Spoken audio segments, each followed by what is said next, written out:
Big boss 26ನೇ ಸಂಚಿಕೆ dancing star task ನಿಂದಲೇ ಶುರುವಾಗುತ್ತದೆ. ಶಾಲಿನಿ ಮತ್ತು ಮೋಹನ್ ಮಿಕ್ಸ್ ಸಾಂಗ್ಗೆ ಡ್ಯಾನ್ಸ್ ಮಾಡಲು ಶುರು ಮಾಡುತ್ತಾರೆ. ನಂತರ ಸಂಜನಾ ನಿನ್ನೆಯ ದಿನ ಪ್ರಥಮ್ ಎದೆಗೆ ಹೊಡೆದದ್ದನ್ನು ರೇಖಾಗೆ ಹೇಳಿದಾಗ ಅವರು ಯಾಕೆ ಹೊಡೆಯಲು ಹೋದೆ ಎನ್ನುತ್ತಾರೆ. ನಂತರ ಹ್ಯಾಂಡ್ ಪಂಪ್ ನಲ್ಲಿ ನೀರು ತೆಗೆದು ಸಂಜನಾ ಸೊಂಟ ನೋವು ಎಂದು ಮಲಗಿಕೊಳ್ಳುತ್ತಾರೆ. ಆಗ ಭುವನ್ ಬಂದು ಡ್ಯಾನ್ಸ್ ಮಾಡಬೇಕೆಂದು ನಾಟಕವಾಡಬೇಡ ಏಳು ಎನ್ನುತ್ತಾರೆ. ಸಂಜನಾ ಎದ್ದೋಗು ಎಂದು ಬೈಯುತ್ತಾಳೆ. ಇನ್ನೊಂದೆಡೆ ಸದಸ್ಯರೆಲ್ಲ ಪನಿಷ್ಮೆಂಟ್ ಸೀರಿಯಸ್ ಆಗಿ ತೆಗೆದುಕೊಳ್ಳುತ್ತಾರೆ. ಆದರೆ ಟಾಸ್ಕ್ ಮಾಡಲ್ಲ ಎಂದು ಮೋಹನ್ ಶಾಲಿನಿಗೆ ಹೇಳಿ ಬೇಜಾರು ಮಾಡಿಕೊಳ್ಳುತ್ತಾರೆ. ನಂತರ Bigg Boss dancing star task ನ ಮುಂದಿನ ಹಂತವಾಗಿ ಮನೆಯ ಮಧ್ಯದ ಚಿಕ್ಕ ವೇದಿಕೆ ಮೇಲೆ ಡ್ಯಾನ್ಸ್ ಮಾಡುವಾಗ ಪ್ರಾಪರ್ಟೀಸ್ ಜೊತೆಗೆ ಡ್ಯಾನ್ಸ್ ಮಾಡಬೇಕು ಎಂದು ಹೇಳುತ್ತಾರೆ.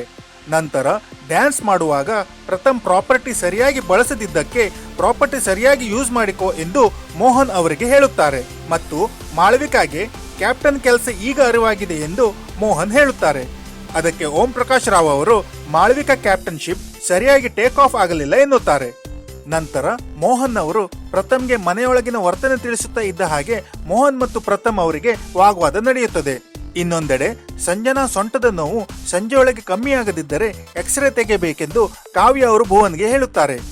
ಅದಕ್ಕೆ ಓಂ ಪ್ರಕಾಶ್ ರಾವ್ ಅವರು ಭುವನ್ಗೆ ನೀವೇನು ಸಂಜನಾ ಲವ್ ಮಾಡುತ್ತಿದ್ದೀರಾ, ಮುತ್ತು ಕೊಡಬೇಕಾ ಎಂದು ಕೇಳುತ್ತಾರೆ. ನಂತರ ಕಾವ್ಯ ಬಂದು ಓಂ ಪ್ರಕಾಶ್ ಅವರಿಗೆ ಭುವನ್ ಸಂಜನಾಗೆ ಹೇಳಿದ್ದನ್ನೆಲ್ಲ ಎಕ್ಸ್ಪ್ಲೇನ್ ಮಾಡುತ್ತಾರೆ. ಸಂಜೆ ಪ್ರಥಮ್ ತಾನು ಇನ್ನು ಮುಂದೆ ಯಾರಿಗೂ ಗೋಳು ಹೊಯ್ಕೊಳ್ಳಲ್ಲ ಎಂದು ಮಾಳವಿಕಾಗೆ ಹೇಳುತ್ತಾರೆ. ಕಾರುಣ್ಯ ನಾಳೆ ಶನಿವಾರ ಎಂದು ಈ ಡಿಸಿಷನ್ ಎಂದು ಕೇಳುತ್ತಾರೆ. ಇನ್ನೊಂದೆಡೆ ಎಲ್ಲ ಸದಸ್ಯರು ಸೇರಿ ಸ್ವಿಮ್ಮಿಂಗ್ ಪೂಲ್ಗೆ ನೀರು ತುಂಬಿಸುವಲ್ಲಿ ಯಶಸ್ವಿಯಾಗುತ್ತಾರೆ. ಬಿಗ್ ಬಾಸ್ ಎಲ್ಲ ಸದಸ್ಯರಿಗೂ ಶ್ಲಾಘಿಸಿ ಮುಂದಿನ ವಾರ ರೇಷನ್ ಕೊಡುವ ಭರವಸೆ ಕೊಡುತ್ತಾರೆ. ಹಾಗೆ ಲಕ್ಸುರಿ ಪಾಯಿಂಟ್ಸ್ ಬದಲಾಗಿ ಸೂಪ್ ಪ್ಯಾಕೆಟ್ಸ್ ಕೊಟ್ಟು ಕಳಿಸುತ್ತಾರೆ. ರಾತ್ರಿ ಅಡುಗೆ ಮಾಡಬೇಕಾದಾಗ ರೇಖಾ ಅವರು ಪ್ರಥಮ್ ಬರೀ ಡೋಂಗಿ ಸುಮ್ನೆ ನಾಟಕ ಆಡ್ತಾ ಇದ್ದಾನೆ ಎಂದು ಮಾಳವಿಕಾ ಮತ್ತು ಶೀತಲ್ಗೆ ಹೇಳುತ್ತಾರೆ. ಸಂಚಿಕೆ ಕೊನೆಯಲ್ಲಿ ಕಾರುಣ್ಯ ಅವರು ಎಲ್ಲರೂ ಡ್ಯಾನ್ಸ್ ಮಾಡುವ ರೀತಿಯನ್ನು ಮಾಡಿ ತೋರಿಸುತ್ತಾರೆ. ಎಲ್ಲರೂ ನಗುತ್ತಾರೆ.